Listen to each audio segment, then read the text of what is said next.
Kau tahu nggak? Ternyata, Jakarta, kota yang kita kenal dengan gemerlap lampu dan hiruk-pikuknya, lahir bukan dari pesta, tapi dari perang, dari darah, dari ombak yang menghempas, dan dari doa seorang panglima yang menatap laut sambil menggigit getirnya takdir. Kisah ini bukan sekadar catatan sejarah yang berdebu, tapi sebuah epik tentang harga diri, perlawanan, dan kemenangan yang diraih dengan keringat dan nyawa. Ini adalah awal mula sebuah nama yang kita sebut setiap hari. Jakarta, mari kita kembali ke tahun ke-1527. Bayangkan, angin asin menggila di pelabuhan Sunda Kelapa. Di tepi pantai, Fathahillah berdiri tegak, jubahnya yang megah berdebu oleh mesiu. Tatapan matanya tajam menembus angkasa, tertuju pada satu titik yang menyakitkan.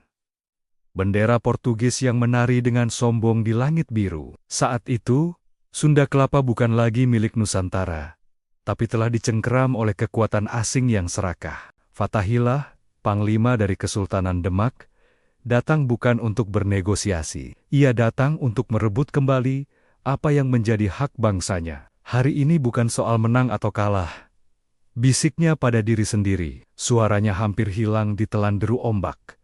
Tapi ini soal harga diri. Sebuah tekad yang membara di dadanya, lebih panas dari matahari tropis yang menyengat kulit. Pasukannya, gabungan prajurit Demak dan Cirebon, berbaris dengan semangat yang menyala-nyala. Mereka bukan sekadar tentara.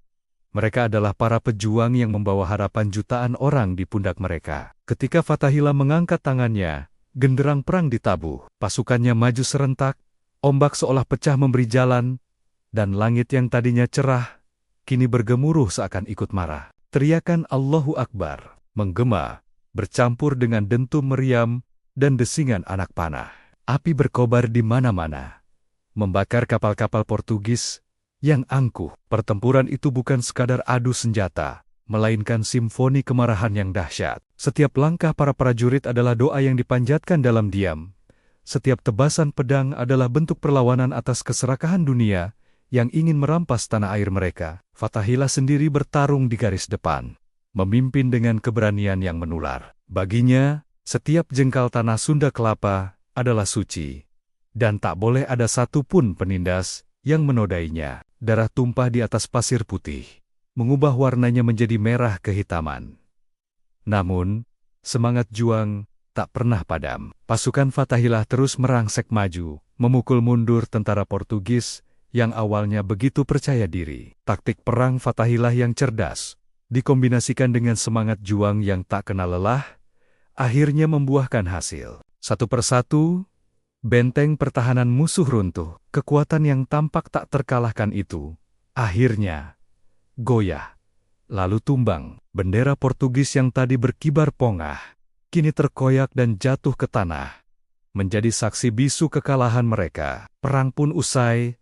Laut yang tadinya bergolak, kini kembali tenang. Asap mesiu perlahan memudar, digantikan oleh aroma garam dan kemenangan. Fathahillah kembali berdiri di tepi pantai, di tempat yang sama saat ia memulai pertempuran. Ia menatap matahari yang mulai tenggelam, melukis langit dengan warna jingga keemasan. Namun, di wajahnya tak ada senyum kemenangan yang meledak-ledak. Hanya ada kelegaan yang bercampur dengan kelelahan yang mendalam. Ia memandang kota yang baru saja ia bebaskan.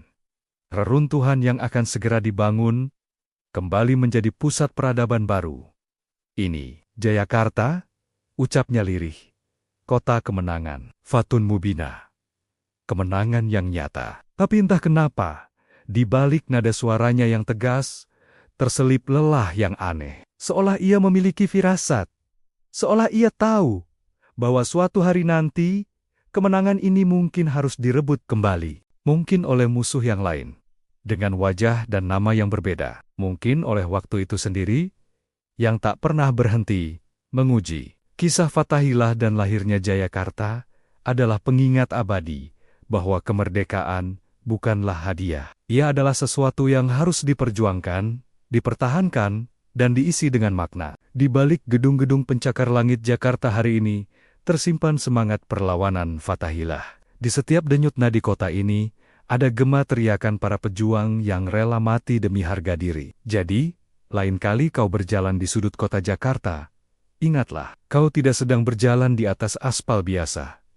Kau berjalan di atas tanah para pemenang. Terima kasih sudah menyimak cerita ini sampai akhir. Semoga kita bisa terus belajar dari sejarah dan menghargai setiap perjuangan para pahlawan kita. Jangan lupa untuk like, komen, dan subscribe channel ini, agar kita bisa terus menggali kisah-kisah inspiratif lainnya dari Nusantara. Sampai jumpa di video berikutnya.